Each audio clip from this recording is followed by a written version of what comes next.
Assalamualaikum warahmatullahi wabarakatuh. Alhamdulillahirrabbilalamin. Wassalatu wassalamu ala asrafil anbiya wa mursalin Sayyidina wa nabiyyana Muhammadin wa ala alihi wa sahbihi ajma'in. Rabbi shrahli syadri wa yassirli amri wahlul 'uqdatam min lisani yafqahu qawli, amma ba'du. Yang terhormat kepada Bapak Fuad Muhsin selaku dosen mata kuliah ilmu tafsir di kelas HKI 3A. Dan tak lupa teman-temanku semuanya, semoga kita senantiasa diberikan kesehatan, rezeki yang melimpah, ilmu yang bermanfaat di dunia maupun di akhirat. Allahumma amin. Kami dari kelompok 7 yang beranggotakan 3 orang. Yang pertama saya Aziz Taufikur Rahim, yang kedua Mas Fikri Ali Rahman, yang ketiga Mbak Nur Hadiati Jannah. Kami akan mempresentasikan tentang negara dalam konsep ilmu tafsir.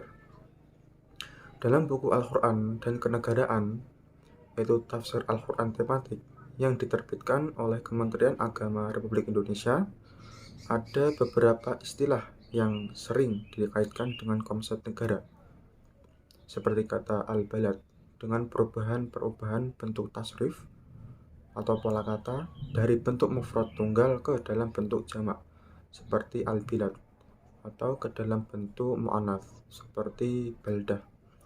Al-Quran pun menggunakan istilah al-hariyah dalam bentuk tunggal atau mufrad dan al-hura dalam bentuk jamak.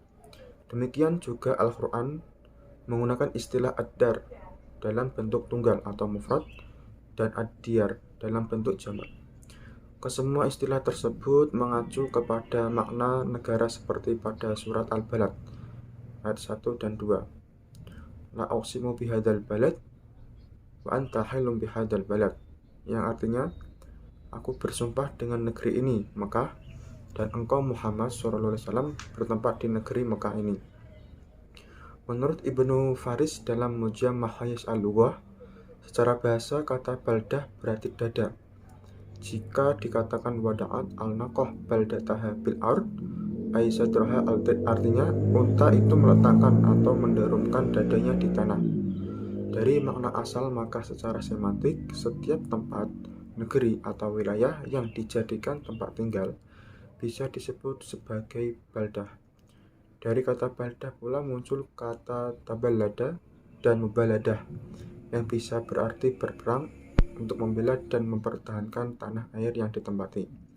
Seolah-olah mereka harus berani pasang dada atau baldah untuk membela negaranya.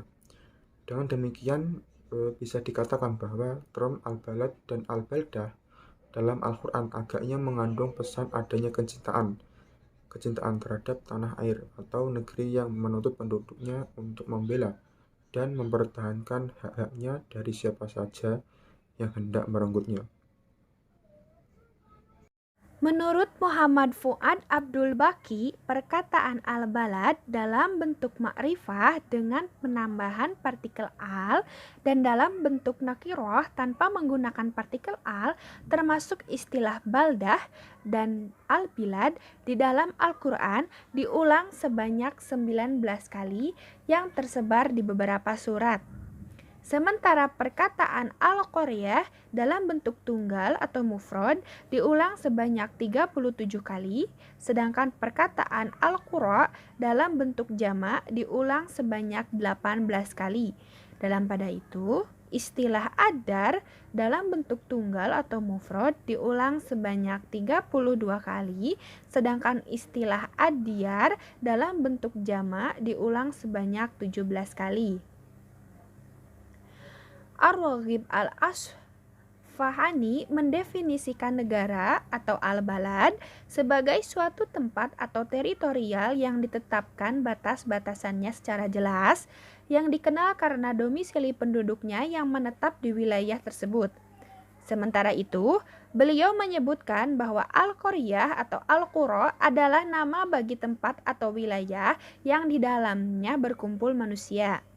Dalam pada itu, ketika menjelaskan pengertian ad-dar atau ad-diyar, Al-Asfahani menyebutkan bahwa ad-dar artinya tempat tinggal, kemudian mengalami perluasan makna sehingga ad-dar berarti negara.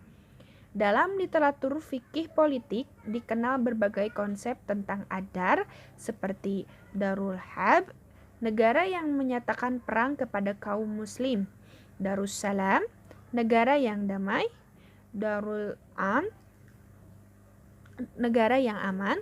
Selain itu dikenal pula Ad-Darul Dunya, negeri dunia, dan Ad-Darul Akhirah, negeri akhirat, dan Ad-Darul Islam, negara Islam. Islam, negara adalah hal yang perlu akan kehadirannya. Menurut Al-Hashmi, ada 3 dalil yang dapat dijadikan landasan terkait perlunya negara. Pertama, dalil yang dipakai adalah dalil akli bahwa manusia adalah makhluk sosial, di mana manusia saling membutuhkan satu sama lain dalam menjalankan dan bertahan dalam hidupnya.